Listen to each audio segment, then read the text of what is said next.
الذين أنعمت عليهم غير المغضوب عليهم ولا الضالين آمين. بسم الله الرحمن الرحيم.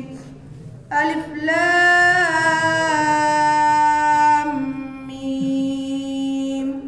ذلك الكتاب لا ريب فيه هدى للمتقين الذين يؤمنون بالغيب ويقيمون الصلاة ومما رزقناهم ينفقون والذين يؤمنون بما أنزل إليك وما أنزل من قبلك وبالآخرة هم يوقنون أولئك على هدى من ربهم وأولئك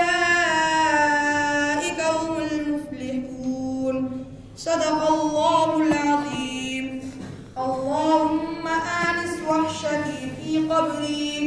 اللهم ارحمني بالقرآن العظيم واجعله لي إماما ونورا وهدى ورحمة. اللهم ذكرني منه ما نسيت وعلمني منه ما جهلت. اللهم ذكرني منه ما نسيت وعلمني منه ما جهلت